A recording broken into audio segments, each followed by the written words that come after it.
Ішкі миграция салдарынан Қазақстан картасынан 1000 жарымға жуық ауыл жойылып кеткен.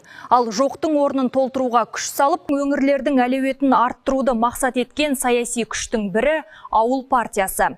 Бүгінде бұл ұйым ауыл шаруашылығын дамыту және сол арқылы халықты туған жерінде тұрақтандыру бағытында ауқымды жұмыс жүргізуде.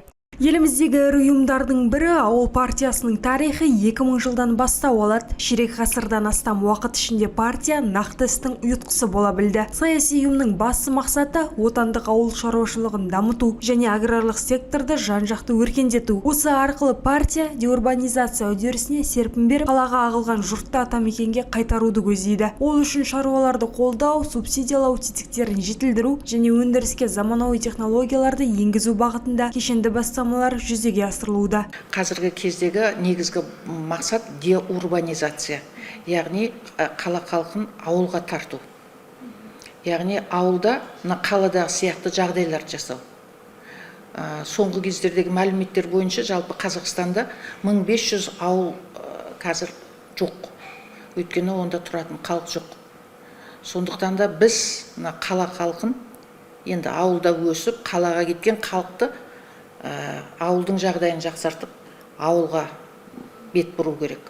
Партияның бұл саясатын іске асыруда ауыл жастары қанаты ерекше белсенділік танытып отыр. Олар аймақтардағы қыз-жігіттердің қоғамдық белсенділігін арттырып, кәсіпкерлікке баулуды қолға алған. Бүгінде серпінді күшке айналған агрохакотон, тазы лигасы, ауыл ойындары сияқты ірі жобалар жастардың әлеуетін ашты. Әсіресе жуырда ғана көне Тараз төрінде өткен республикалық форум жас буынның тың идеялары мен бастамаларына жол салды. Осы уақыт аралығында біз тек түрлі шараларды ұйымдастырумен шектелмей, ауыл жастарының өзекті мәселелерін көтеріп, олардың еңбекке, білімге және қоғамдық белсенділікке деген қызығушылығын арттыру бағытындағы жүйелі жұмыстар жүргізіп келеміз.